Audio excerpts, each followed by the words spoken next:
मैं सिर्फ इतना ही कहना चाहता हूं कि इम्पोर्टेंट निर्णय जो पब्लिक ट्रांसपोर्ट के सिलसिले में कहा है आप लोगों ने, उसमें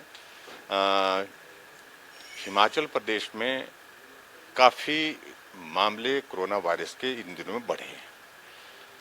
हमने तो सोचा था पहले हम जल्दी कर देंगे, लेकिन ऐसे हालात में हमको लग रहा है कि थोड़ा और इंतजार करना चाहिए, थोड़ा सेटल डाउन होने देना चाहिए सारी सिचुएशन को। और उस दृष्टि से ये लॉकडाउन का जो हमारा पीरियड 31 तक है, तो उसके बाद 1 तारीख के बाद हमने इस विषय को खोलने का तय किया है। और ट्रांसपोर्ट खोलेंगे, पब्लिक ट्रांसपोर्ट खोलेंगे तो पूरा खोलेंगे, थोड़ा खोलेंगे तो उसके कारण जो सोशल डिस्टेंसिंग के कॉन्सेप्ट को लेकर के कहीं कठिनाई आएगी, एक बात। और दूसरा, जो स्कूल से संबंधित है, अभी स्कूल कब खुलेंगे ये सारी बातें तय नहीं, लेकिन जो उनकी ओर से जो एक आग्रह आया था, सब लोग की ओर से रिप्रेजेंट किया, रिलैक्सेशन तो सब लोग मांग रहे हैं इन दिनों में, लेकिन फिर भी जो ट्यूशन फी तक हमने उसको सीमित किया है फिलहाल।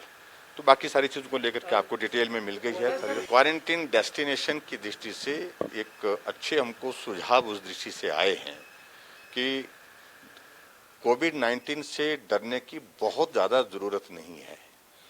अगर क्वारंटीन करने की दृष्टि से हिमाचल प्रदेश में अगर हम कुछ डेस्टिनेशन ऐसी डेवलप कर सकें जो बाहर से भी लोग आकर के हमारे उन होटलों में रह सकें, तो जो टूरिज्म के सेक्टर को एक बहुत बड़ा लॉस हुआ है, तो वहाँ पर हम एक्टिविटी दे सकते हैं, एक्टिविटी शुरू कर सकते हैं, उस लॉस को रिकवर करने के लिए कुछ कर सकते हैं।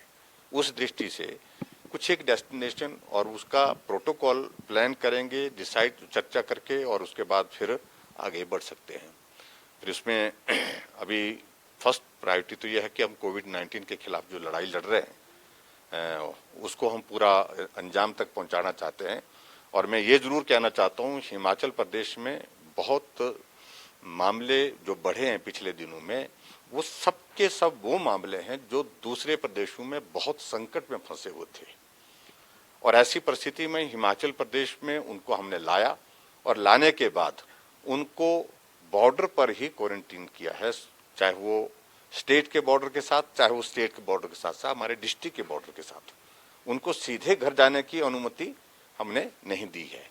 और ऐसी परिस्थिति में मेरा सिर्फ यही कहना है कि जो नंबर बढ़े हैं वो नंबर वहीं तक कन्फाइंड रहे, क्योंकि उनका कोई भी कांटेक्ट हमने हिमाचल प्रदेश में एस्टेब्लिश होने का स्कोप नहीं रखा है। और मैं उम्मीद करता हूं जितने मामले एक बार आएंगे वो आएंगे।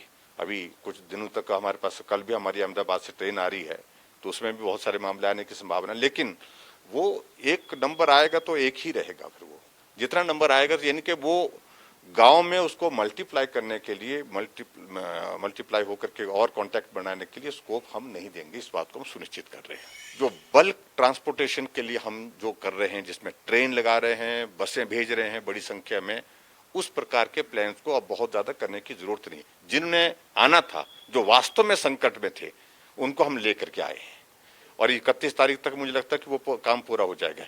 उसके बाद एक नॉर्मल रूटीन की दौरान जो है वो सारी चीजें होंगी, लेकिन बड़े संख्या में लोगों को एक साथ लाने का काम जो उस तरह से नहीं होगा। लेकिन बॉर्डर पर थोड़ा रिस्ट्रिक्शन हम जरूर करेंगे कुछ चीजों को लेकर के। आखिरकार हमको इस कोविड-19 को नीचे पहुंचाना है, 0 पर पहुंचाना है, उसके लिए जो चीजें करनी होगी वो करेंगे।